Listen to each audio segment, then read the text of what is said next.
Thank you. Thank you very much. PDP! PDP! Thank you very much. I know everybody is tired. Everybody is hungry. Let's try and close this event for today. Your Excellencies, my wife's here. Your Excellency, Vice President Namadi Sambo. Your Excellencies, our governors and former governors, senators, distinguished members or honorable members of the House of Representatives, both current and former, our candidates. Can we have some silence this way, please? Can we have some silence this way, please?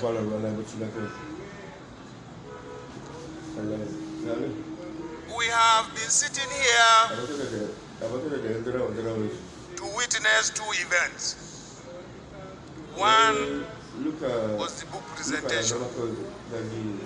I have always tried to shy away from public presentation on books, either on me or that I have helped to write. But I couldn't escape this one. And this is simply because my former governor, Governor Boni Haruna, got involved, and he has a way of influencing me in one way or the other. So I couldn't escape today's event. I want to thank the committee members for the work they have done, but I am not a believer of public presentation on books. But in the course of his speech, Boni tried to go personal in our relationship.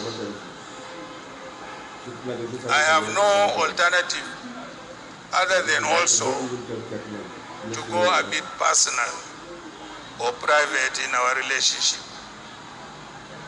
When Boni became the governor, I am still not happy with the left of this side. Too much noise is coming from this left. I said to him, Boni, I know having been a teacher and a public servant, when you become a governor, the first thing you do, you think of how to build a house and own a jeep or a car. I don't want you to think about that. I'm going to build a house for you, and I'm going to buy a jeep for you. And I built a house for him, and I also bought a jeep for him, while he still lives. It is simply because I did not want him to indulge in public finances. So, Your Excellency, since you decided to go a bit personal or private in our relationship, I thought I should also respond. Having said that, let me now go to why we are here at this moment. I decided to make only one speech because I was told after the book presentation I was to make a speech and then reappear again when the council is inaugurated. It is my distinct honor and pleasure to welcome you all to today's inauguration. We are all gathered here for the inauguration of the Presidential Campaign Council set up by our great party, the People's Democratic Party, to diligently prosecute and win the general elections slated for February and March 2023.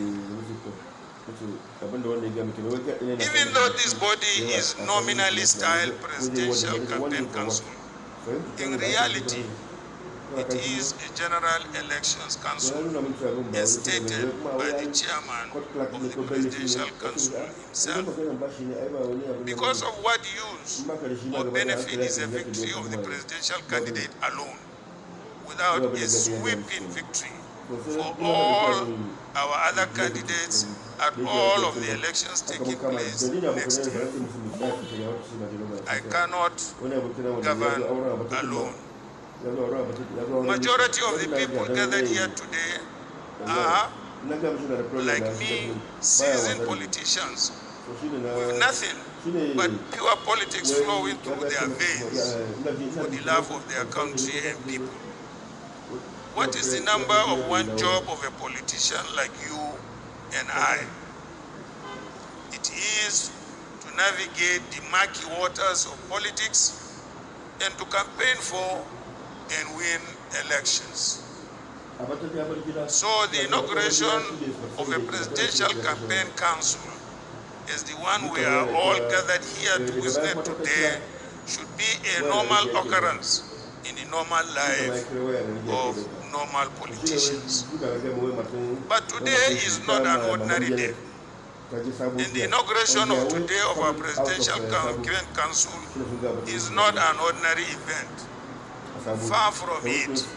In May 2015, our great party, the People's Democratic Party, in an orderly, peaceful and rancor-free manner, handed over the reins of government at the center to the opposition party, the APC, having lost the presidential elections a few months earlier.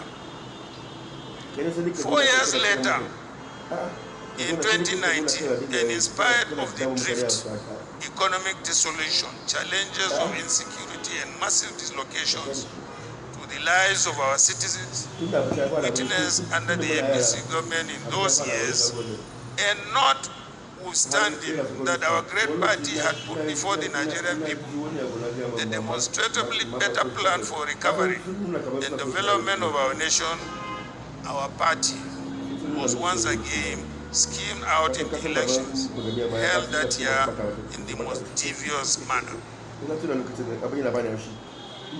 It is a testament to the patriotism, dedication to constitutionalism, and law and order, and the unshakable belief, rule of law, and the supremacy of the cause in our land that our great party, the PDP, chose and pursued redress in the one and only way laid down by law in our constitution through the courts.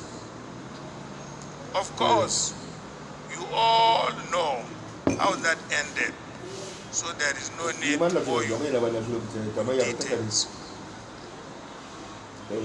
Since the loss at the polls of 2019 till now, and under the watch of the current APC government, our dear country has witnessed a frightening descent into anarchy. To start with, the current government has failed at the very essence of what makes a government: the security of lives and property of its citizens. Our security challenges are legion, and I do not need to rehash them here. Everybody has testified to that. Our economy is in shambles.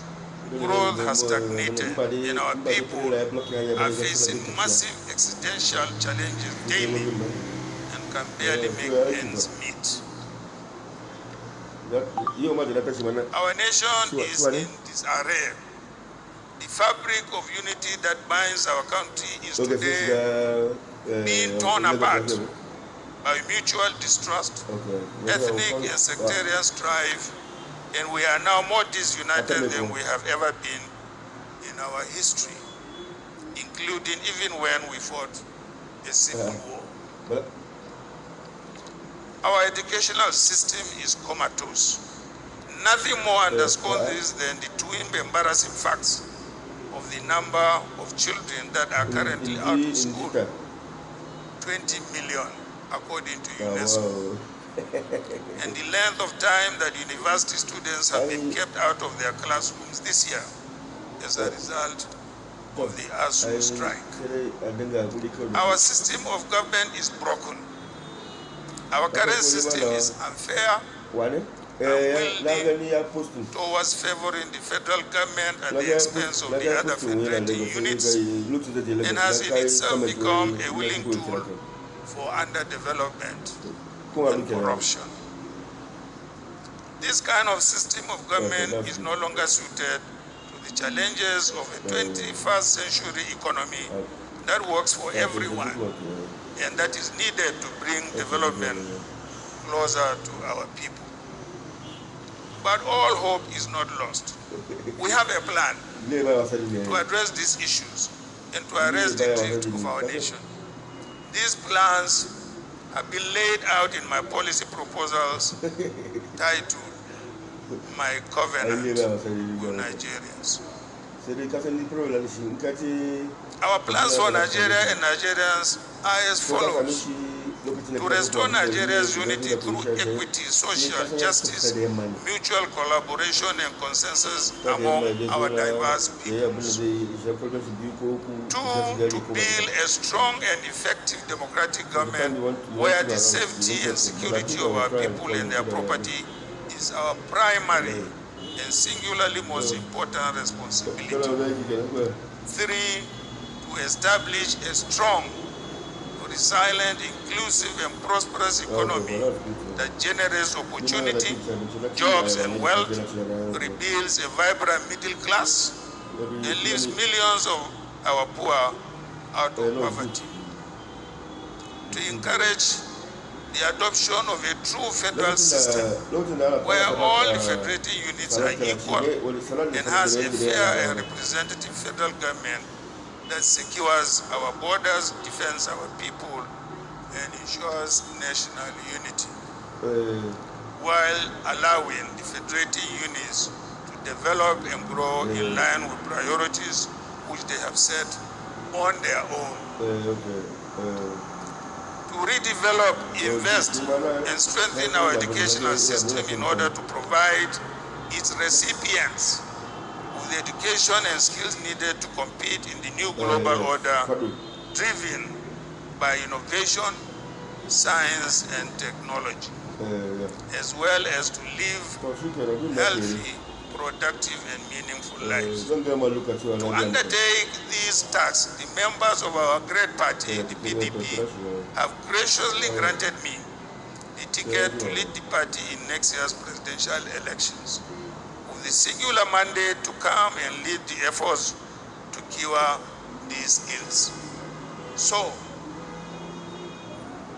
what is our task that we are gathered here today to undertake? It is beyond merely coming together to inaugurate Presidential Campaign Council. No. Our task today is to come together to rescue and rebuild our beloved country, Nigeria. That is the end goal. It is existential to us as a nation, and it is a task that history beckons upon us all to grasp with both hands and undertake with vigor and zeal. But to rescue and rebuild our country, we must first take over the mantle of leadership from the party that has driven us into this mess. To do this, we must all be united in purpose and come together to fight and win all the elections slated next year. Every single person who loves this country, as I do, and I swear, is needed for the arduous task that faces us ahead as a nation, and this includes every member of our great party, the PDP. It is my fervent hope and prayer that every man and woman of goodwill will join hands with us to help rescue, rebuild, and reposition our beloved country, Nigeria. So, distinguished ladies and gentlemen, and the distinguished members of our Presidential Council. It is in the light of all I have said about that I want you to view today's inauguration. The tasks ahead may appear daunting. They may seem a load too heavy to bear.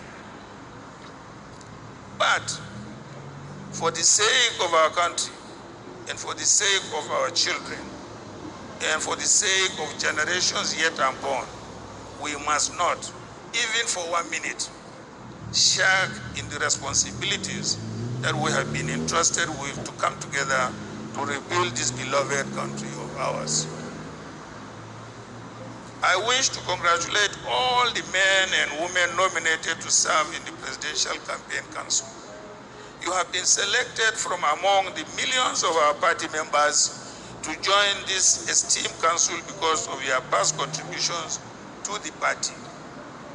Naturally, not all members of our party can be in the Presidential Campaign Council, but every single member of the PDP is an important member of the party, and each one of you is still entrusted of leading our party to victory in next year's elections. Those of you who have not found yourselves in the Presidential Campaign Council are just as important as those who have, and we do not take your contributions for granted.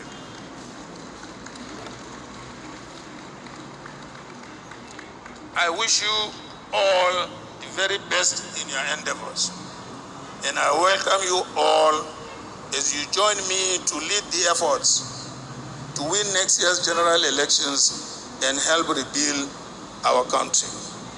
Together as one, we can get this job done. May God guide and bless us all, and may God guide and bless our dear country, Nigeria.